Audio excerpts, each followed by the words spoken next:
இந்த அறிகுறிகள் உங்கள் வீட்டில் இருந்தால் தெய்வ சக்தியின் நடமாட்டம் உள்ளதாக அர்த்தம். தெய்வங்களும் தேவதைகளும் எப்போதும் நம்மை சுற்றியே இருக்கும். அவைகள் நாம் சொல்லும் வார்த்தைகளுக்கு ததாஸ்து, அப்படியே ஆகட்டும் என சொல்லிக்கொண்டே இருக்கும். அதனால் எப்போதும் நல்ல வார்த்தைகளை, நேர்மறையான வார்த்தைகளை பேச வேண்டும் என பெரியவர்கள் சொல்வார்கள்.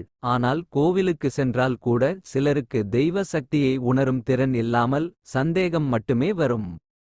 தெய்வீக சக்தி நம்மை சுற்றி நிறைந்திருக்கிறது என்பது சில அறிகுறிகள். அவைகள் நமக்கு உணர்த்திக் கொண்டே தான் இருக்கின்றன. ஆனால் நாம் தான் அவற்றை புரிந்து கொள்வது இல்லை. அப்படி இல்லை என்றால் தவறாக புரிந்து கொள்கிறோம். ஆனால் நம்மை சுற்றி இருக்கும் தெய்வீக சக்தியை தெரிந்து கொள்வதற்கு என்னென்ன அறிகுறிகள் இருக்கும் என்பதை இங்கே தெரிந்து கொள்ளலாம். தெய்வ நம்பிக்கை இருந்தாலும் சிலர் தெய்வ சக்திகள் அல்லது தெய்வங்களின் நடமாட்டம் நம்முடைய வீட்டிலும் நம்மை சுற்றியும் உள்ளது என்பதை நம்புவது கிடையாது. அதே சமயம் தீய சக்திகள் இல்லாவிட்டாலும் இருப்பதாக நினைத்து பயப்படுவார்கள். தீய சக்திகள் இருப்பதைப் போல் தெய்வ சக்திகளும் நம்மை சுற்றி இருந்து கொண்டுதான் இருக்கின்றன. தெய்வ சக்திகள் நம்மை சுற்றி இருந்தாலும் பல சமயங்களில் அதை நாம் உணர்வது கிடையாது.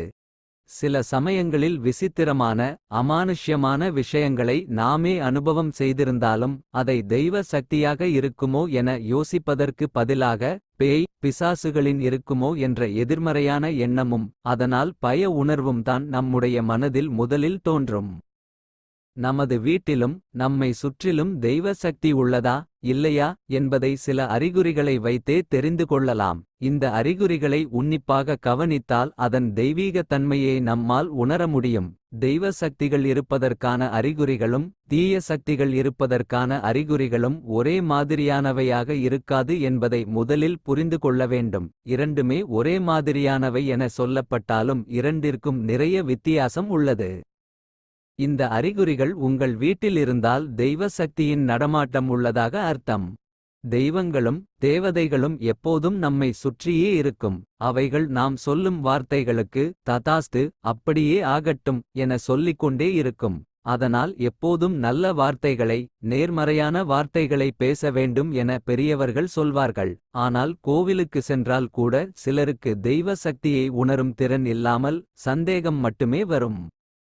தெய்வீக சக்தி நம்மை சுற்றி நிறைந்திருக்கிறது என்பது சில அறிகுறிகள். அவைகள் நமக்கு உணர்த்திக் கொண்டே தான் இருக்கின்றன. ஆனால் நாம் தான் அவற்றை புரிந்து கொள்வது இல்லை.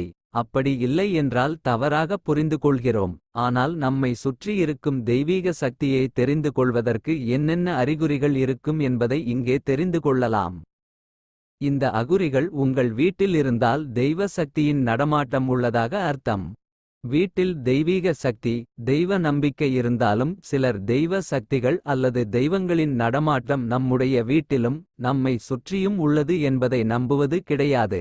அதே சமயம் தீய சக்திகள் இல்லாவிட்டாலும் இருப்பதாக நினைத்து பயப்படுவார்கள். தீய சக்திகள் இருப்பதைப் போல் தெய்வ சக்திகளும் நம்மை சுற்றி இருந்து கொண்டு தான் இருக்கின்றன. தெய்வ சக்திகள் நம்மை சுற்றி இருந்தாலும் பல சமயங்களில் அதை நாம் உணர்வது கிடையாது. சில சமயங்களில் விசித்திரமான அமானுஷ்யமான விஷயங்களை நாமே அனுபவம் செய்திருந்தாலும் அதை தெய்வ சக்தியாக இருக்குமோ என யோசிப்பதற்கு பதிலாக பேய் பிசாசுகளின் இருக்குமோ என்ற எதிர்மறையான எண்ணமும் அதனால் பய உணர்வும் தான் நம்முடைய மனதில் முதலில் தோன்றும். தெய்வீக சக்தியை அறிய அறிகுறிகள். நமது வீட்டிலும் நம்மை சுற்றிலும் தெய்வ சக்தி உள்ளதா இல்லையா என்பதை சில அறிகுறிகளை வைத்தே தெரிந்து கொள்ளலாம். இந்த அறிகுறிகளை உன்னிப்பாக கவனித்தால் அதன் தெய்வீக தன்மையை நம்மால் உணர முடியும். தெய்வ சக்திகள் இருப்பதற்கான அறிகுறிகளும் தீய சக்திகள் இருப்பதற்கான அறிகுறிகளும் ஒரே மாதிரியானவையாக இருக்காது என்பதை முதலில் புரிந்து கொள்ள வேண்டும். இரண்டுமே ஒரே மாதிரியானவை என சொல்லப்பட்டாலும் இரண்டிற்கும் நிறைய வித்தியாசம் உள்ளது. இந்த அறிகுறிகள் வீட்டில் உள்ளதா தெய்வசக்தி உங்கள் வீட்டில் இருக்கிறது என்றால் உங்களின் வீட்டில் பல்லி சத்தம் கேட்டுக்கொண்டே இருக்கும்.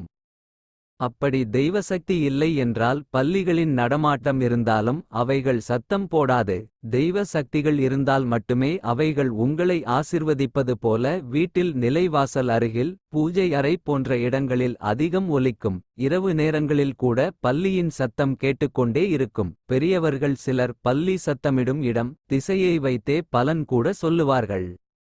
அதேபோல் உங்கள் வீட்டில் அடிக்கடி காகம் சத்தமிட்டு கொண்டே இருந்தால் வீட்டில் தெய்வ சக்தி உள்ளது என அர்த்தம்.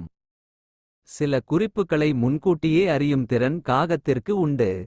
விருந்தினர்கள் வருகை, தெய்வ சக்திகளின் நடமாட்டம், இறந்தவர்களின் ஆத்மா குறிப்பிட்ட காலம் வரை உங்கள் வீட்டை சுற்றி வந்து கொண்டிருக்கிறது என்றால் உணவு வைத்த பிறகும் நீங்கள் துரத்தினாலும் கூட அந்த காகம் போகாமல் உங்கள் வீட்டில் சத்தமிட்டு கொண்டே இருக்கும். வீட்டில் பூஜை ஏதும் செய்யாமல் சாம்பிராணி ஏதும் காட்டாமலேயே சில சமயங்களில் நறுமணம் வீசும். குறிப்பாக மல்லிகைப்பூ வாசம், சந்தன வாசம், பன்னீர் வாசம் போன்றவை வரும். இப்படி இருந்தால் வீட்டில் தெய்வ சக்தி உள்ளது என்பது உறுதி. மல்லிகைப்பூ வாசம் என்றதும் சிலர் பேய் நடமாட்டமாக இருக்கும் என நினைப்பார்கள். ஆனால் தீய சக்திகளின் நடமாட்டம் வீட்டில் இருந்தால் நறுமணம் வராது. மனம் விரும்பதகாத துர்நாற்றம் போன்ற வாசம் மட்டுமே வரும்.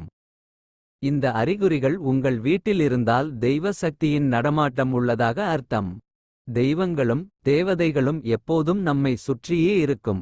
அவைகள் நாம் சொல்லும் வார்த்தைகளுக்கு ததாஸ்து, அப்படியே ஆகட்டும் என சொல்லிக்கொண்டே இருக்கும். அதனால் எப்போதும் நல்ல வார்த்தைகளை, நேர்மறையான வார்த்தைகளை பேச வேண்டும் என பெரியவர்கள் சொல்வார்கள். ஆனால் கோவிலுக்கு சென்றால் கூட சிலருக்கு தெய்வ சக்தியை உணரும் திறன் இல்லாமல் சந்தேகம் மட்டுமே வரும். தெய்வீக சக்தி நம்மை சுற்றி நிறைந்திருக்கிறது என்பது சில அறிகுறிகள். அவைகள் நமக்கு உணர்த்திக் கொண்டே தான் இருக்கின்றன.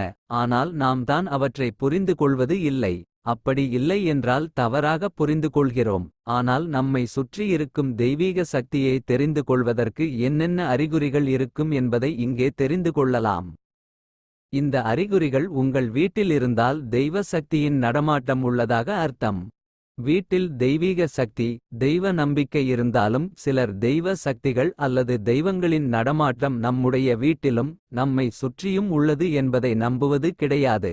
அதே சமயம் தீய சக்திகள் இல்லாவிட்டாலும் இருப்பதாக நினைத்து பயப்படுவார்கள். தீய சக்திகள் இருப்பதைப் போல் தெய்வ சக்திகளும் நம்மை சுற்றி இருந்து கொண்டு தான் இருக்கின்றன. தெய்வ சக்திகள் நம்மை சுற்றி இருந்தாலும் பல சமயங்களில் அதை நாம் உணர்வது கிடையாது. சில சமயங்களில் விசித்திரமான அமானுஷ்யமான விஷயங்களை நாமே அனுபவம் செய்திருந்தாலும் அதை தெய்வ சக்தியாக இருக்குமோ என யோசிப்பதற்கு பதிலாக பேய் பிசாசுகளின் இருக்குமோ என்ற எதிர்மறையான எண்ணமும் அதனால் பய உணர்வும் தான் நம்முடைய மனதில் முதலில் தோன்றும். தெய்வீக சக்தியை அறிய அறிகுறிகள். நமது வீட்டிலும் நம்மை சுற்றிலும் தெய்வ சக்தி உள்ளதா இல்லையா என்பதை சில அறிகுறிகளை வைத்தே தெரிந்து கொள்ளலாம். இந்த அறிகுறிகளை உன்னிப்பாக கவனித்தால் அதன் தெய்வீக தன்மையை நம்மால் உணர முடியும். தெய்வ சக்திகள் இருப்பதற்கான அறிகுறிகளும் தீய சக்திகள் இருப்பதற்கான அறிகுறிகளும் ஒரே மாதிரியானவையாக இருக்காது என்பதை முதலில் புரிந்து கொள்ள வேண்டும். இரண்டுமே ஒரே மாதிரியானவை என சொல்லப்பட்டாலும் இரண்டிற்கும் நிறைய வித்தியாசம் உள்ளது. இந்த அறிகுறிகள் வீட்டில் உள்ளதா?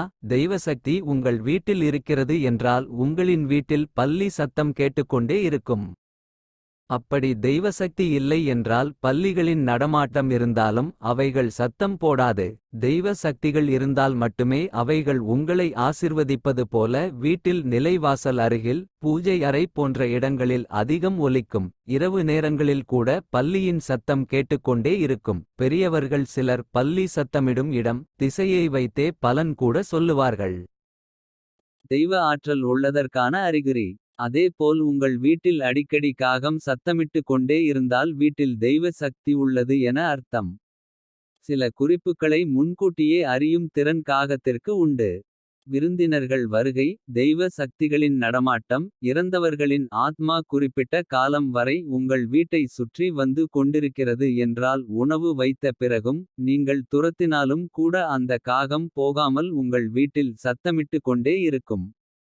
இதை நீங்கள் உணர்ந்திருக்கிறீர்களா? வீட்டில் பூஜை ஏதும் செய்யாமல், சாம்பிராணி ஏதும் காட்டாமலேயே சில சமயங்களில் நறுமணம் வீசும். குறிப்பாக மல்லிகைப்பூ வாசம், சந்தன வாசம், பன்னீர் வாசம் போன்றவை வரும். இப்படியிருந்தால் வீட்டில் தெய்வ சக்தி உள்ளது என்பது உறுதி. மல்லிகைப்பூ வாசம் என்றதும் சிலர் பேய் நடமாட்டமாக இருக்கும் என நினைப்பார்கள். ஆனால் தீய சக்திகளின் நடமாட்டம் வீட்டில் இருந்தால் நறுமணம் வராது. மனம் விரும்பதகாத துர்நாற்றம் போன்ற வாசம் மட்டுமே வரும். தெய்வத்தன்மை. வீட்டில் சில இடங்களுக்கு சென்றால் திடீரென ஒரு குளுமையை உணர்வது. உங்கள் அருகில் யாரோ இருப்பது போன்ற உணர்வு. யாரோ தொடுவது போன்ற ஸ்பரிசம் ஆகியவற்றை தெய்வசக்திகளின் நடமாட்டம் இருந்தால் மட்டுமே உணர முடியும். தீய சக்திகள் ஒருவேளை இருந்து உங்களை கடந்து சென்றால் உங்களை யாரோ தாக்குவது போல் இருக்கும். வீட்டில் ஏற்றி வைக்கும் தீபத்தை வைத்தே கூட வீட்டில் தெய்வசக்தி இருக்கிறதா இல்லையா என்பதை தெரிந்து கொள்ளலாம். அதாவது சாதாரணமாக நீங்கள் ஏற்றி வைத்த தீபம் யாகம் வளர்த்து ஆவாகனம் செய்து பெரிதாக சுடர் விட்டு எரிந்தால் உங்கள் வீட்டில் தெய்வ சக்தி உள்ளது என்று அர்த்தம். தீபத்தின் சுடர் வெள்ளை நிறத்திலோ சுடரை சுற்றி வெண்ணிற படலம் போன்று தெரிந்தாலோ தெய்வசக்தி அங்கு உள்ளது என்பது உறுதி செய்து கொள்ளலாம். அதேபோல் காற்றே அடிக்காத போதும் கூட தீப்பச் சுடரானது வேகமாக அசைவது படபடவென சத்தமிடுவது போல் இருந்தால் தெய்வ சக்தி உள்ளதை உறுதி செய்து கொள்ளலாம். அதே தீய சக்தி இருந்தால் ஏற்றும் தீபம் அணைந்து கொண்டே இருக்கும்.